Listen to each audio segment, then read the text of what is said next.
माँ गंगा को माँ की अस्थियां समर्पित करने के ठीक 1 साल बाद मैं फिर गंगा के तट पर गया और मैंने गंगा से इतना पूछा कि गंगा तो अब ये बता कि अब मेरी माँ कैसी। सुनिएगा पंक्तियां।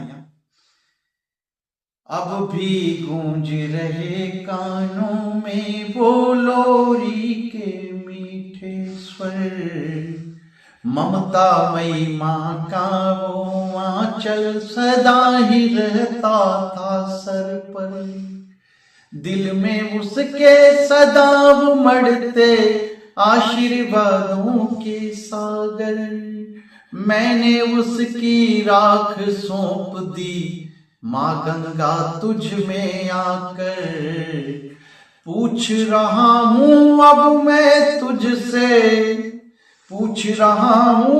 मैं तुझसे भाग्य विधाता कैसी है। हे गंगा माँ इतना कह दे अब मेरी माँ कैसी है। हे गंगा माँ इतना कह दे अब मेरी माँ कैसी है। कान पकड़ कर समझाती पर बात कभी भी ना मानी, कभी समझ भी नहीं सका मैं वो चंदन थी मैं पानी।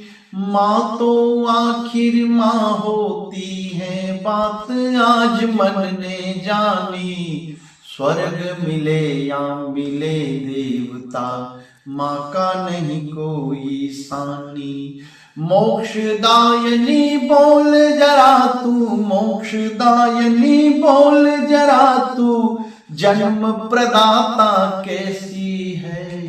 हे गंगा माँ इतना कह दे अब मेरी माँ कैसी है। हे गंगा माँ इतना कह दे अब मेरी माँ कैसी है। उस आंचल की छाव हटी तो माथे पर अंगारे हैं, फूल थे कभी पैरों नीचे अब बस बिछी कटारे हैं। हीरे बिखर गए माटी में बच गए आंसू खारे हैं, खा जाने को दौड़ रही है घर की सभी दीवारें हैं। दुख में डूब के पूछ रहा हूँ वो सुखदाता कैसी है। हे गंगा माँ इतना कह दे अब मेरी माँ कैसी है। हे गंगा माँ इतना कह दे अब मेरी माँ कैसी है।